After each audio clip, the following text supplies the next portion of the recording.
So hi, welcome back to another video. So fitness with Darshu. Back workout ಮಾಡೋಕ್ಕಿಂತ ಮುಂಚೆ ಏನು ಮಾಡಿ ಅಂದರೆ, ಯಾವುದೇ ವರ್ಕೌಟ್ ಆದರೂ ಅಷ್ಟೇ, ಸೊ ಮೊದಲು ಐ ಕಾಪ್ಸ್ನ ಬಾಡಿಗೆ ಲೋಡ್ ಮಾಡಿ. ವರ್ಕೌಟ್ ಮಾಡಬೇಕಾದ್ರೆ ಒಂದು 20 kg ಹೊಡಿತಾ ಇರ್ತೀರ ಅಂದರೆ ಒಂದು 30 kg ಹೊಡಿಯೋಷ್ಟು ಅದು ನಿಮಗೆ ಹೆಲ್ಪ್ ಮಾಡುತ್ತೆ, ಸರಿನಾ? ಕಾಪ್ಸ್ನ ಲೋಡ್ ಮಾಡಿಕೊಂಡು ಹೋಗಿ. ಸೊ ಖಾಲಿ ಹೊಟ್ಟೆಯಲ್ಲಿ ನಾನು ಕೂಡ ಬಿಗಿನಲ್ಲಿ ಹೀಗೆ ಮಾಡ್ತಿದ್ದೆ, ಖಾಲಿ ಹೊಟ್ಟೆಯಲ್ಲಿ ಹೋಗ್ತಿದ್ದೆ. ಯಾಕಂದರೆ ಗೊತ್ತು ನನಗೆ ಕೆಲವೊಬ್ರಿಗೆ ಟೈಮ್ ಇರೋಲ್ಲ ಅಂತ.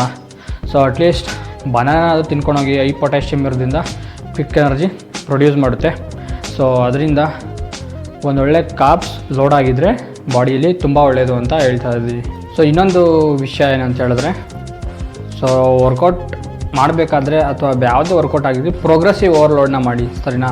ಪ್ರೋಗ್ರೆಸಿವ್ ಓವರ್ಲೋಡ್ ಅಂದರೆ ಫಾರ್ ಎಕ್ಸಾಂಪಲ್ ಈ ವೀಕು ಒಂದು 20 kg ಹೊಡಿರ್ತೀರ ಅಂದರೆ ಬ್ಯಾಕಿಗೆ ಅಥವಾ ಅದು ಟ್ರೈಸಿಪ್ಸು ಬೇಸಿಪ್ಸ್ ಯಾವುದೇ ಆಗ್ಬೋದು. ಸೊ ನೆಕ್ಸ್ಟ್ ವೀಕ್ ಏನು ಮಾಡಿ ಅಂತ ಹೇಳಿದ್ರೆ, ಸೊ ಅದಕ್ಕಿಂತ ಒಂದು 5 kg ಇಲ್ಲ ಒಂದು 7 kg ಜಾಸ್ತಿ ಮಾಡಿ. ಆಗಲ್ಲ, ಬಟ್ ಟ್ರೈ ಮಾಡಿ. ಒಂದು ಆದಷ್ಟು ಪ್ರಾಪರ್ ಫಾರ್ಮಲ್ಲಿ ಪ್ರೋಗ್ರೆಸಿವ್ ಓವರ್ಲೋಡ್ ಆದಾಗ ಮಸಲ್ ಬಿಲ್ಡ್ ಆಗೋದು ತುಂಬ ನಿಮಗೆ ಹೆಲ್ಪ್ ಮಾಡುತ್ತೆ, ಸರಿನಾ? ಸೊ ಬ್ಯಾಕ್ ವರ್ಕೌಟ್ ಇದೆ ಇವತ್ತು, ನೋಡೋಣ ಹೇಗಿದೆ ಪಂಪ್ ಅಂತ. ಸೊ ನಾನು ನಿಮಗೆ ಜಿಮ್ಮಲ್ಲಿ ಸಿಕ್ಬಿಡ್ತೀನಿ. ತುಂಬ ಡಿಫಿಕಲ್ಟಿ ಆಗಿರುವಂಥದ್ದು ಒಂದು ಮಸಲ್ ಅಂದರೆ ಬ್ಯಾಕ್ ಮಸಲ್ಲು. ಸೊ ಇದನ್ನು ಬಿಲ್ಡ್ ಮಾಡೋದು ತುಂಬ ಕಷ್ಟ ಆಗಿರುತ್ತೆ.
After back workout huge pump, ಒಳ್ಳೆ ಪಂಪ್ ಇತ್ತು.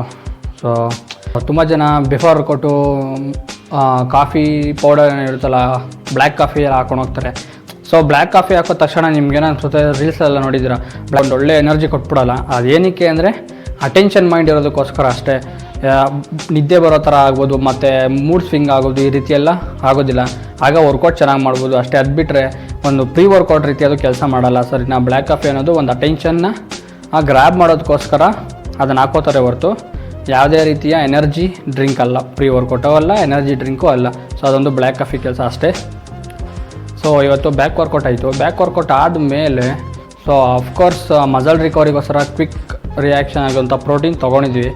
ಸೊ ಬಿಫೋರ್ ಬೆಡ್ಡು ನಾನು ಸಜೆಸ್ಟ್ ಮಾಡೋದು ಅಥವಾ ನಾನು ತೊಗೋತಾ ಇರೋದು ಗ್ಲೂಟಮೀನ್ ಪೌಡರ್. ಏನಕ್ಕೆ ಅಂತ ಹೇಳಿದ್ರೆ ಮಸಲ್ ರಿಕವರಿನ 30-40% ಜಾಸ್ತಿ ಮಾಡುತ್ತೆ. ಕೊನೆಯದಾಗಿ consistency and hard work is the key of success ಅಂತ ಹೇಳ್ತಾ, ಸೊ ನಾಳೆ ಮತ್ತೆ ಇನ್ನೊಂದು ವೀಡಿಯೋದಲ್ಲಿ ಸಿಗ್ತೀನಿ. ಸೊ ನಾಳೆ ಲೆಗ್ಗಲ್ಲಿ ಸಿಗ್ತೀನಿ ನಿಮಗೆ. ಸೊ ಒಂದು ಒಳ್ಳೊಳ್ಳೆ ಟಿಪ್ಸ್ಗಳನ್ನ ಕೊಡ್ತೀನಿ. ಸೊ ಸಬ್ಸ್ಕ್ರೈಬ್ ಮಾಡ್ಕೊಳ್ಳಿ, ಲೈಕ್ ಮಾಡಿ, ಶೇರ್ ಮಾಡಿ, ಒಂದು ಬೆಲ್ ಐಕನ್ ಕೂಡ ಇದೆ, ಅದನ್ನು ಒತ್ತಿ ಅಂತ ಹೇಳ್ತಾ ಈ ವಿಡಿಯೋನ ಇಲ್ಲೇ ಮುಗಿಸ್ತಾ ಇದ್ದೀನಿ.